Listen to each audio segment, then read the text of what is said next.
Billionaire Arthur Blackwood thought his grandson was living the privileged life of an heir. For 16 years, he sent $1.8 million to ensure Noah wanted for nothing. But when private investigators found the 16-year-old scrubbing floors in his aunt's Boston mansion, wearing rags and sleeping in a converted storage room, Arthur asked one question that made his sister-in-law Victoria's blood run cold. Where is my grandson's inheritance? If you've ever wondered how far family will go for money, this story will shake you to your core. This is about betrayal, stolen childhoods, and a grandfather's desperate fight to save his heir from modern-day slavery. Before we go any further, pause for a moment. Stories like this don't just expose betrayal. They reveal how easily trust can be weaponized, even inside families.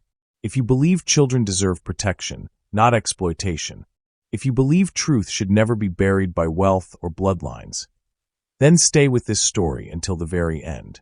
Make sure you like this video so more people hear stories like Noah's. Subscribe to this channel, Now's Haven, for powerful stories that uncover hidden injustice and restore hope.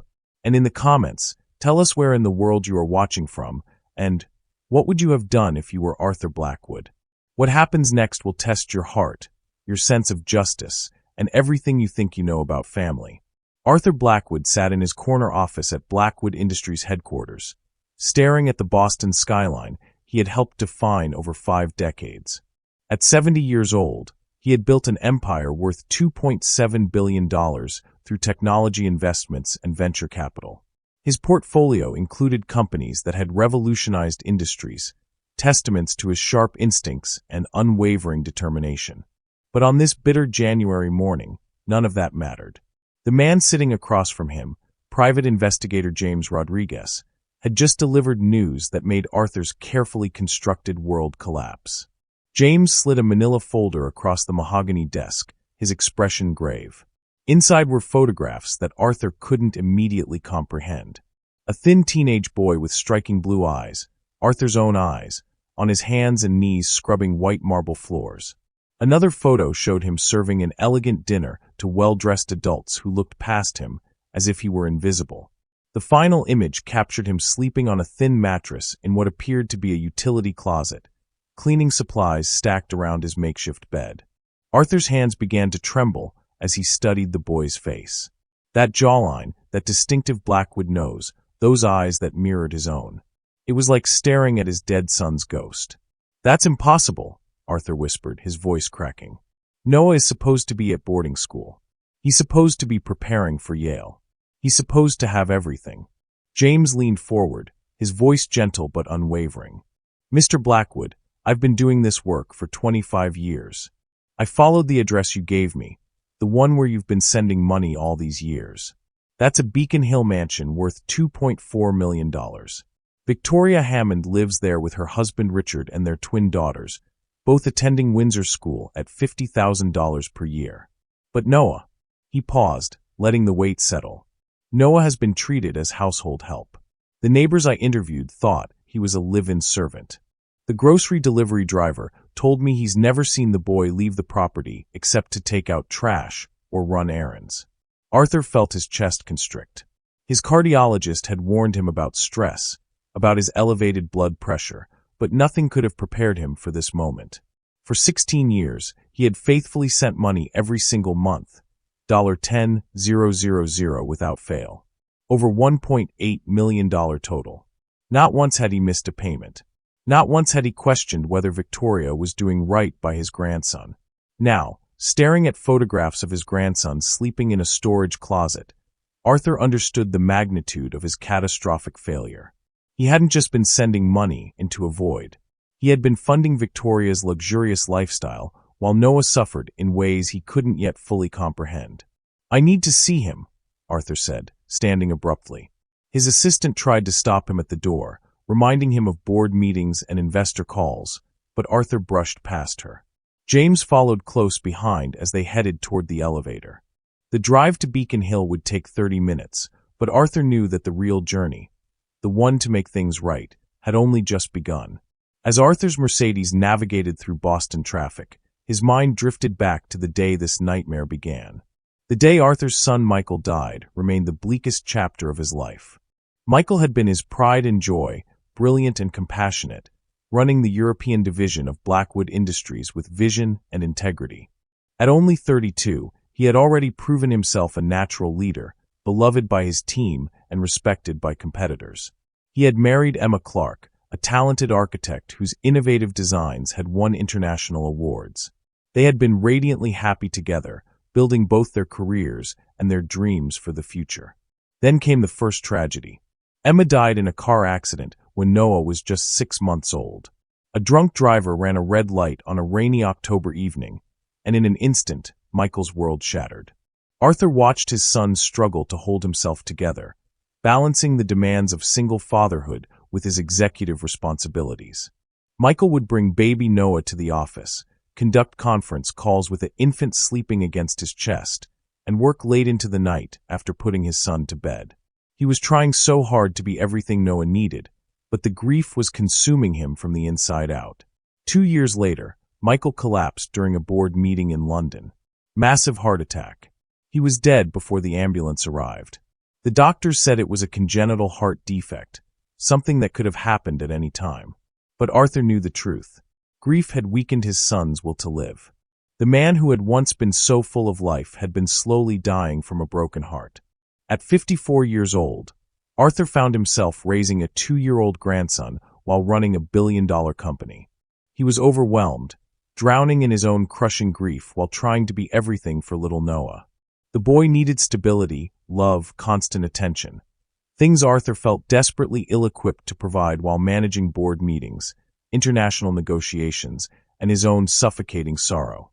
He would sit in his office late at night, listening to Noah cry for parents who would never return, and feel himself breaking apart. That's when Victoria appeared. Emma's older sister arrived at Arthur's home 3 weeks after Michael's funeral with kind words and what seemed like divine intervention. She would raise Noah as her own, she proposed. Give the boy a stable home with her twin daughters, Olivia and Isabella, who could be like siblings. Arthur would maintain financial responsibility, of course, because that's what Michael and Emma would have wanted. Victoria made it sound so perfect, so necessary. Your son would have wanted this, she said, her voice solemn and reassuring, her hand resting gently on Arthur's arm. Emma was everything to him. This boy is all we have left of them both. Let me give him the family he deserves. You've already lost so much. Let me help carry this burden. She took his hand, looked him directly in the eye, and promised to love Noah like her own flesh and blood. Arthur, desperate and exhausted, had wanted to believe her.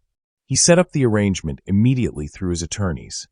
$10,000 monthly to ensure his grandson had everything he needed. Education, healthcare, opportunities, a future worthy of the Blackwood name. Victoria had gently suggested that frequent visits might confuse Noah during the adjustment period.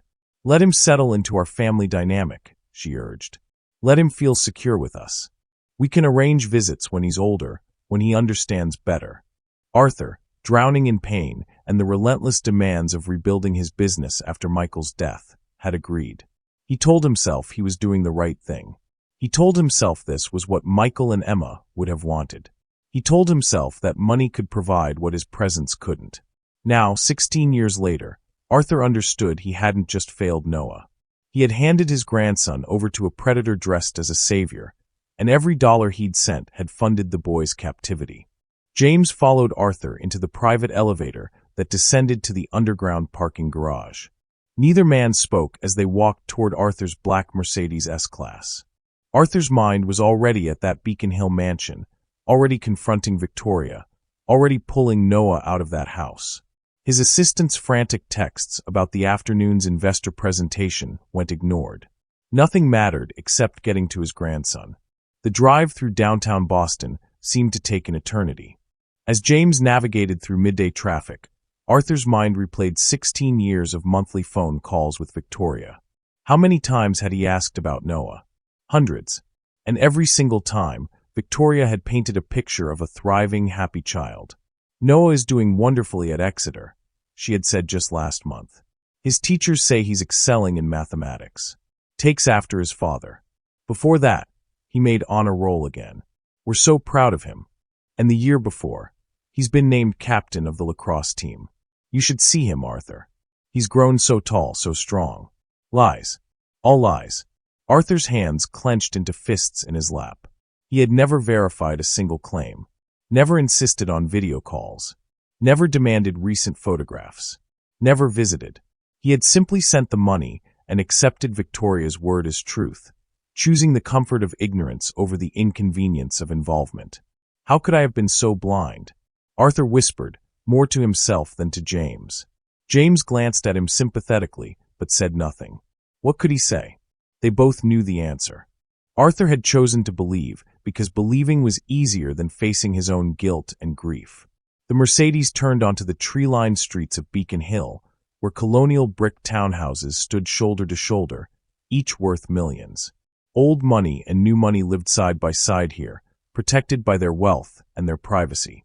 Arthur's rage built with every passing block. This was one of Boston's most prestigious neighborhoods, and somewhere in it, his grandson was living as a servant. There, James said, pointing to a magnificent three-story mansion set back from the street. Red brick, white columns, perfectly manicured lawns. 2 Mercedes SUVs sat in the circular driveway. One silver, one black, both current year models. A wrought iron security gate stood open, as if the Hammonds had nothing to hide. Every brick of that house had been paid for with money meant for Noah. Every blade of grass in that perfect lawn. Every gleaming window. Arthur's grandson's inheritance had built this temple to Victoria's greed. Before we go in, James said quietly, pulling a tablet from his briefcase. You should know what else I found. Victoria's credit card statements show regular purchases at Neiman Marcus, trips to luxury spas, dinner at the city's finest restaurants. Her daughter's Instagram accounts show European vacations, designer clothes, private ski trips. Meanwhile, I couldn't find a single photo of Noah. Not one. It's like he doesn't exist to them except as free labor. Arthur's jaw tightened. I'm getting him out today. Whatever it takes. They parked on the street and walked up the stone pathway. The mansion loomed before them, beautiful and monstrous. Behind one of those windows, Noah was probably working, scrubbing, serving, invisible. Behind that perfect facade, a child was being exploited.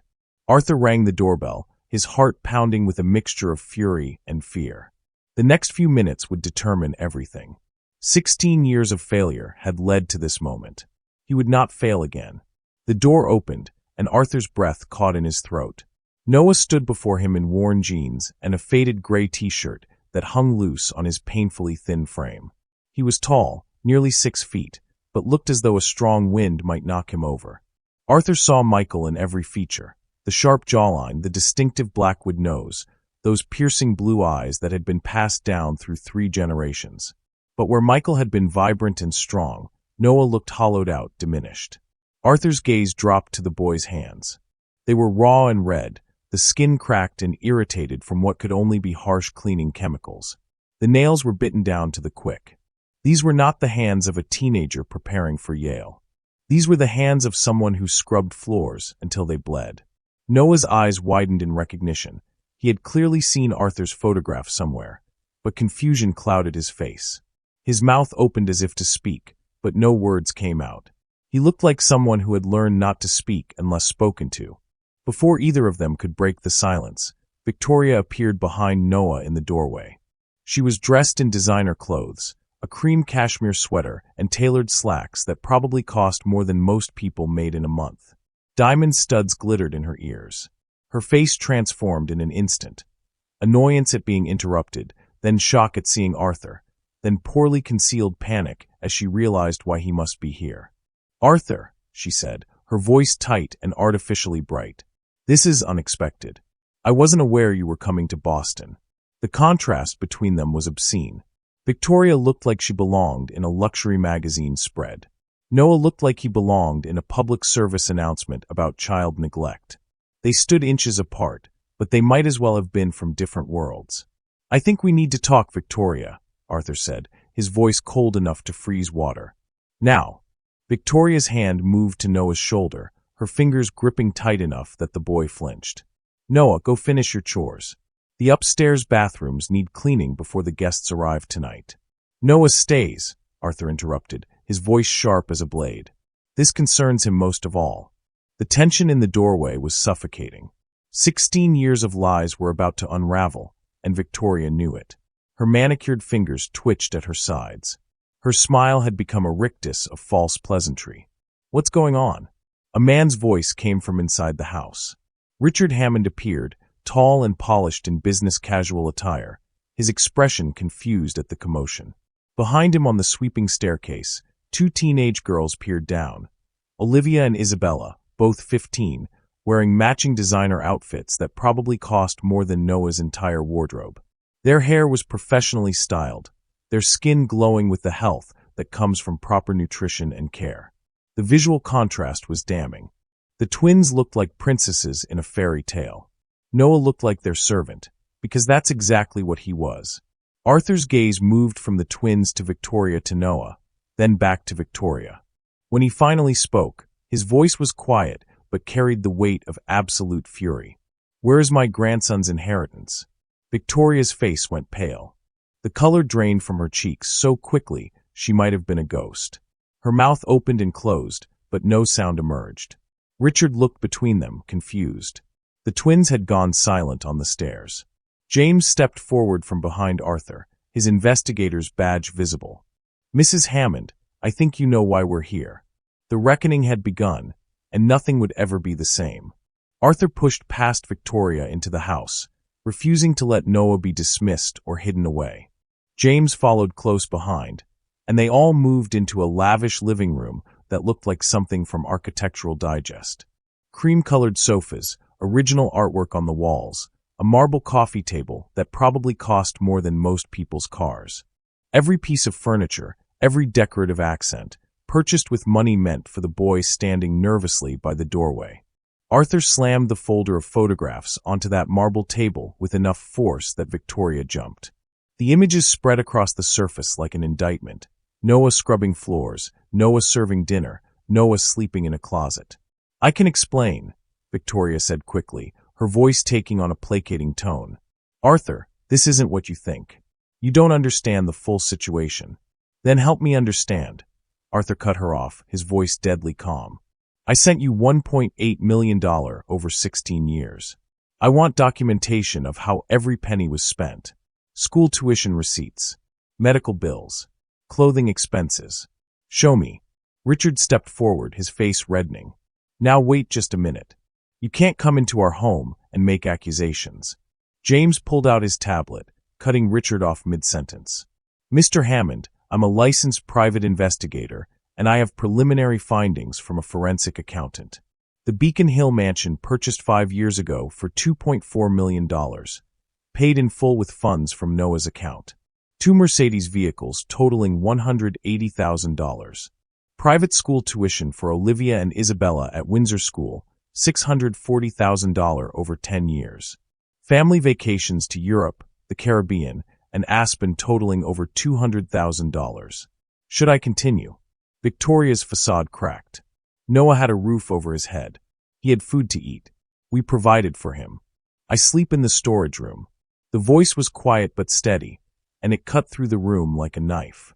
Everyone turned to look at Noah, who stood with his shoulders squared despite his thin frame, despite the trembling in his hands. "I sleep in the storage room behind the kitchen," Noah continued, his blue eyes fixed on Arthur. "I eat leftovers after everyone else finishes. Sometimes there's nothing left." Arthur felt his heart break hearing his grandson's voice for the first time.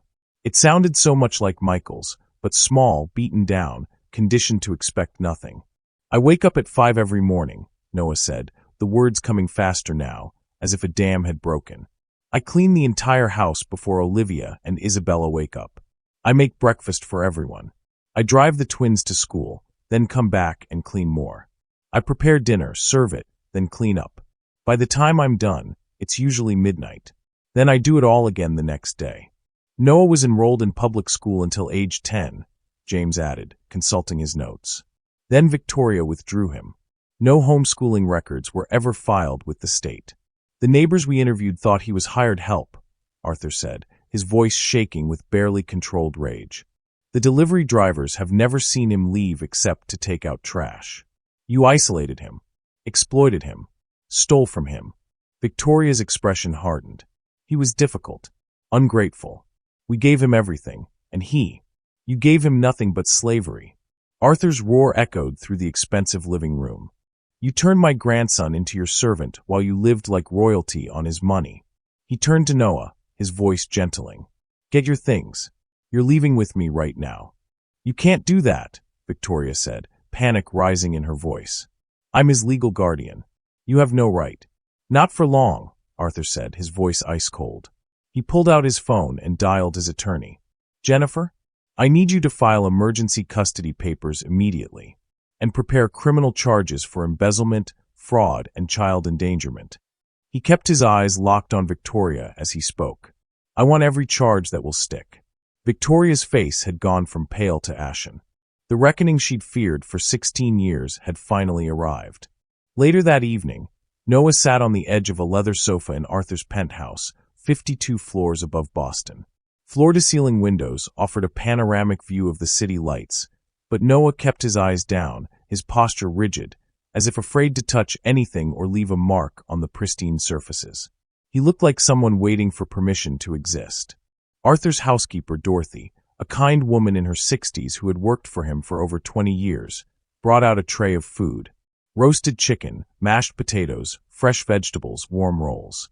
Simple comfort food, but to Noah it might as well have been a feast. He ate quickly, mechanically, the way someone eats when they've learned food might be taken away at any moment. Noah, Arthur said gently, sitting across from him. I need you to tell me everything.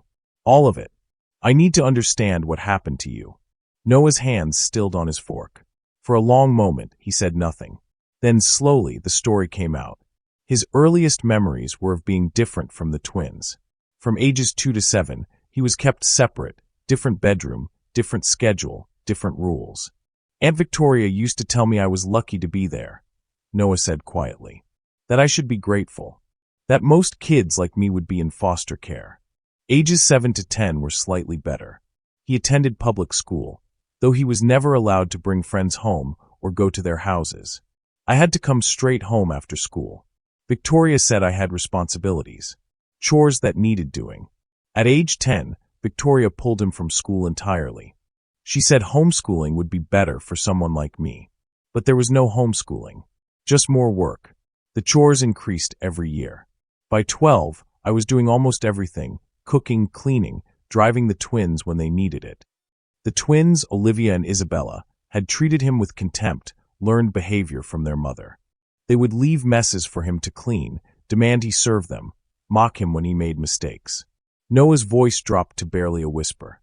Victoria used to tell me that my mother didn't want me, that she died trying to get away from me, that my father died because the stress of raising me was too much. She said you, my grandfather, you sent money out of obligation, not love, that you were too busy and important to be bothered with visits. Arthur felt tears burning in his eyes. Every word was a knife twisting in his chest. I ate separately, Noah continued, his voice mechanical now, as if reciting facts helped distance him from the pain. Usually leftovers, sometimes nothing if they'd finished everything.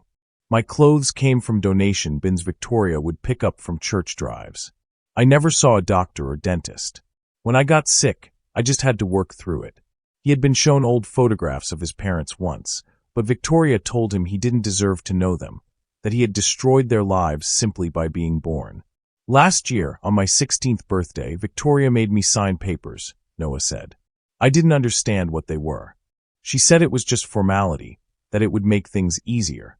I signed because. He trailed off, his voice breaking. Because I didn't think I had a choice. Noah had lived in complete isolation. No phone, no internet access, no contact with anyone outside the house except for grocery store clerks and delivery drivers who thought he was hired help. Yet despite everything, he had dreams. I used to wonder about you, Noah admitted, finally meeting Arthur's eyes.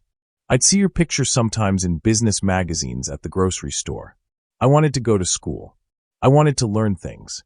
I wanted to be worth something. Arthur couldn't hold back his tears anymore.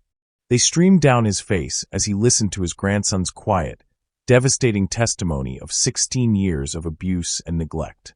Why didn't you come for me? Noah asked, his voice small and broken. All those years, why didn't you come? Arthur moved to sit beside Noah, his hand hovering uncertainly before resting on the boy's thin shoulder. "I failed you," he said, his voice thick with emotion. "I trusted when I should have verified. I chose convenience over courage. I told myself that money was enough, that I was doing right by you, but the truth is I was a coward. I was drowning in my own grief, and I took the easy way out." He turned Noah to face him. "But I'm here now, and I swear to you, on your father's memory, I will spend the rest of my life making this right." The next morning, Arthur's penthouse transformed into a war room. By 9 o'clock, his dining table was covered with documents, laptops, and legal pads as his assembled team got to work. Jennifer Walsh, Boston's top family law specialist, sat at the head of the table, her sharp eyes already analyzing the preliminary evidence. Beside her, forensic accountant David Kim had 3 monitors set up, tracking 16 years of financial transactions. "Our goal is twofold," Jennifer said, addressing the room. "Emergency custody of Noah, which should be straightforward given the evidence, and criminal charges against Victoria Hammond with complete restitution. I want embezzlement, fraud, child endangerment, and anything else we can make stick." Over the next 3 days, David Kim's findings painted a damning picture. The Beacon Hill mansion, purchased 5 years ago for $2.4 million, had been paid for entirely with funds from Noah's account. 2 Mercedes vehicles totaled $180,000. Private school tuition for the twins at Windsor School came to $640,000 over 10 years, $64,000 per year for both girls combined. Family vacations to Europe, the Caribbean, and luxury ski resorts exceeded $200,000. Designer clothes and jewelry for Victoria accounted for another $150,000. Country club memberships cost $80,000. Home renovations, including a gourmet kitchen remodel and bathroom upgrades, totaled $120,000. "Every penny accounted for," David said, highlighting transactions on his screen. "Approximately $1.8 million plus accumulated interest. And here's where it gets criminal." He pulled up a series of documents. Victoria had forged paperwork claiming the expenses were for Noah's benefit. Fake receipts for Noah's boarding school tuition at Phillips Exeter Academy. Fabricated medical bills in Noah's name for treatments he never received. She had even created false documentation for a college preparation fund that didn't exist. Jennifer made her own discovery while examining tax records. She's been claiming Noah as a dependent for tax benefits, writing him off as a child in her care while simultaneously treating him as unpaid household labor. That's insurance fraud on top of everything else. "And there are child labor law violations," James Rodriguez added, flipping through his notes. "Massachusetts law is clear about employing minors. The hours Noah was forced to work, the lack of compensation, the absence of any education, it's all illegal." Witnesses began coming forward. Neighbors who had always thought something was wrong, but didn't want to interfere. Delivery drivers who remembered the thin boy who always answered the door. But the most crucial testimony came from Linda Martinez, a former housekeeper who had worked for the Hammonds 3 years ago. "I saw everything," Linda told them, tears in her eyes. "I saw Noah sleeping in that storage room on a mattress that belonged in a dumpster. I saw him eating scraps after the family finished. I heard Victoria scream at him, call him worthless, tell him he should be grateful for the roof over his head. She wiped her eyes.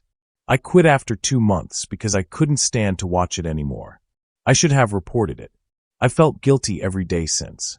"You're reporting it now," Jennifer said gently. "That's what matters."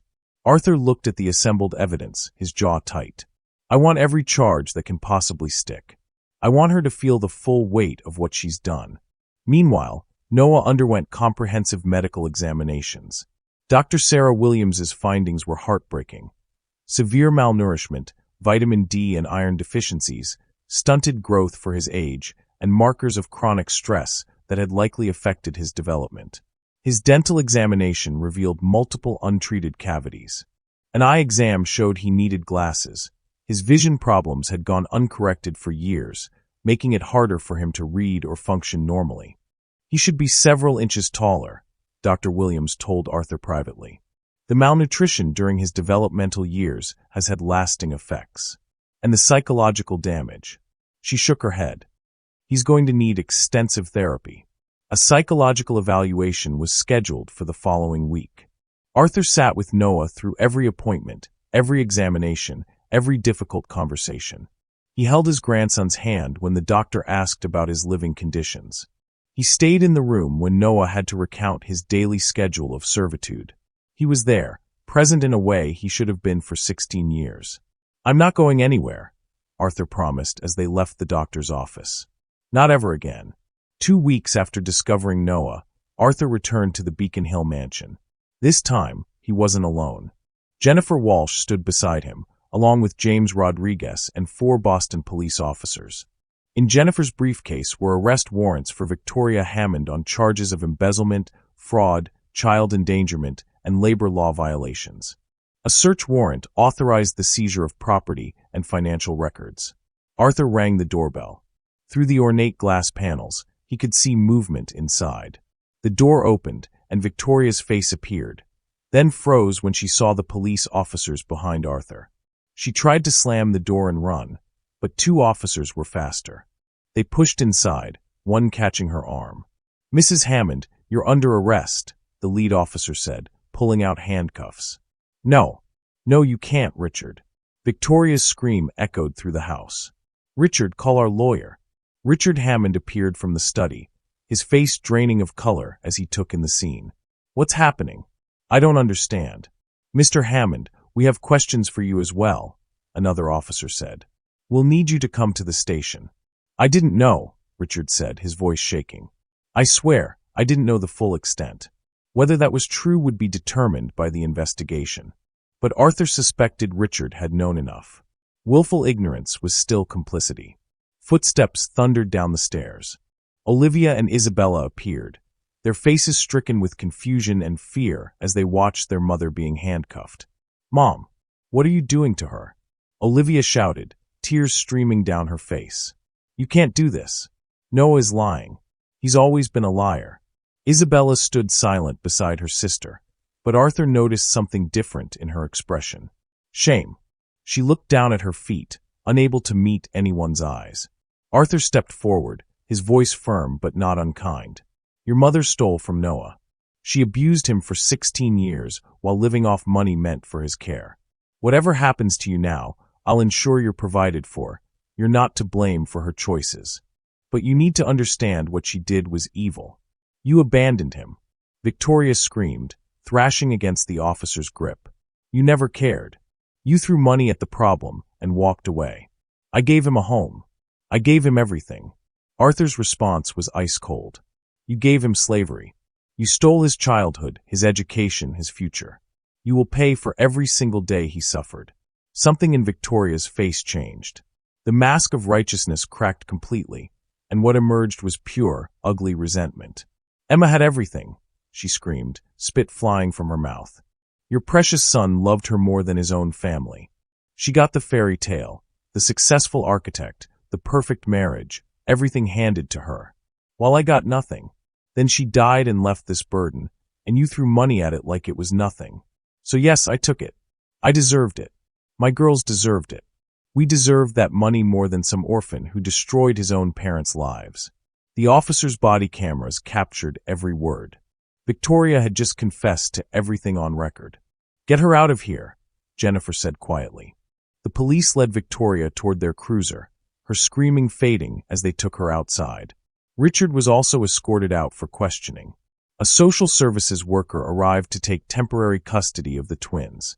Their maternal grandmother, contacted that morning, was already on her way from Connecticut. Arthur made sure Jennifer understood. The twins get a trust fund, separate from all this. They're victims too, whether they realize it or not. As the house emptied, Arthur walked through the mansion until he found it, the storage closet behind the kitchen. He opened the door and stood frozen. The space was barely 6 feet by 8 feet. No windows. A single bare bulb hung from the ceiling. A thin mattress lay on the concrete floor, a threadbare blanket folded at its foot. Cleaning supplies lined the shelves above, industrial chemicals, mops, buckets. This was where his grandson had slept for years while the twins lived in spacious bedrooms upstairs.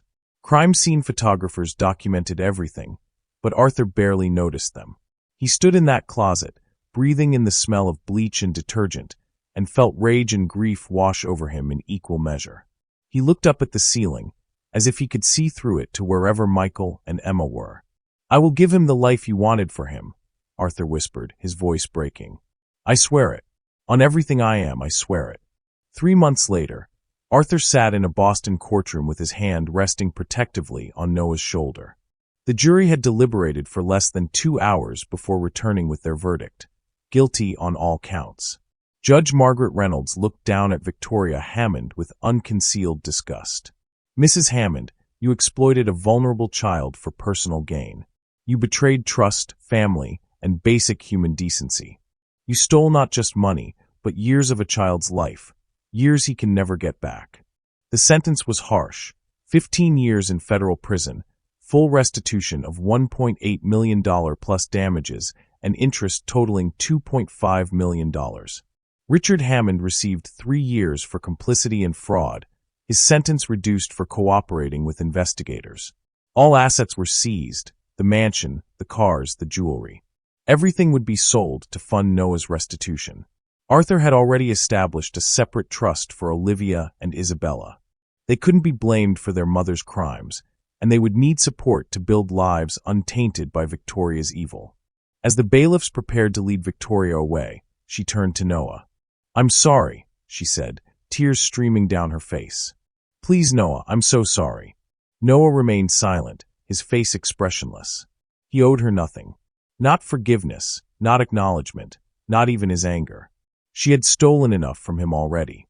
The transformation in Noah over 3 months had been remarkable. He'd gained 20 pounds of healthy weight, color returning to his once pale cheeks. His hands had healed from years of chemical burns. Proper health care, glasses that corrected his vision, and completed dental work had addressed years of neglect. Private tutors worked with him daily, and despite missing so much education, he proved remarkably bright, already studying at a 12th grade level with plans to take his GED in 6 months. Dr. Rachel Foster, Arthur's psychologist, met with Noah twice weekly. The trauma ran deep. He still flinched at raised voices, apologized excessively for minor things, and suffered nightmares about being sent back to that storage closet. But slowly, carefully, he was learning to trust, learning to believe he deserved care and love. Arthur and Noah built their relationship one day at a time. Daily breakfast together became sacred. Arthur taught Noah about business, showed him how Blackwood Industries operated, and shared endless stories about Michael and Emma. Noah saw photos and videos of his parents for the first time.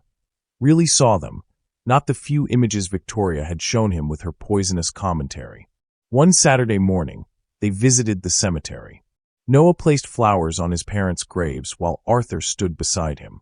"I wish I'd known you," Noah said quietly, his fingers tracing his mother's name on the headstone. "Grandfather tells me you were wonderful, that you were kind and brilliant and full of dreams." His voice strengthened. "I'm going to make you proud. I promise."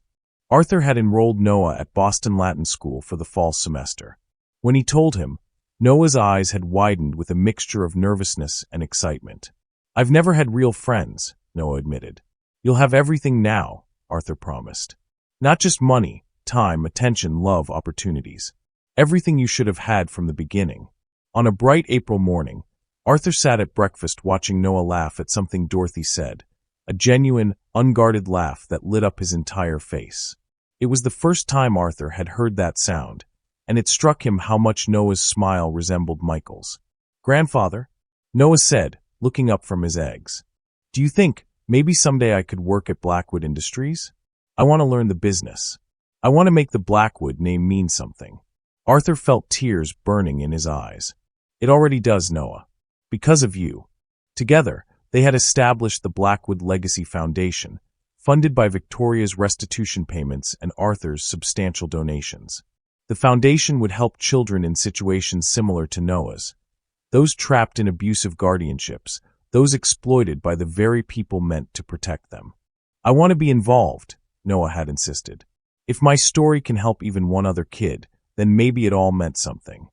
Arthur looked at his grandson, no longer the broken, hollow-eyed boy he'd found scrubbing floors, but a young man discovering his strength, his voice, his future. The inheritance Victoria had stolen was money, easily quantified and recovered. But the true inheritance, the Blackwood strength, integrity, and resilience, she could never touch. That had lived in Noah's heart all along, waiting for the moment he'd finally be free to become who he was meant to be. And that moment had finally arrived. The end. Before you go, if this story stayed with you, don't let it end here. What happened to Noah isn't just fiction. It's a reminder that injustice often hides behind family names, locked doors, and quiet obedience. But it's also proof that one person choosing to see the truth can change a life forever. If this story moved you, like this video so more people hear voices that were silenced for too long. Subscribe to this channel, Nell's Haven, for more powerful stories about justice, healing, and second chances. And tell us in the comments, what would you have done if you were Arthur Blackwood? Would you have trusted or investigated sooner? And before you go, don't stop here.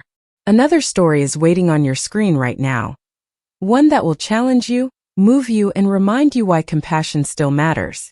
Click it. Stay curious. Stay human.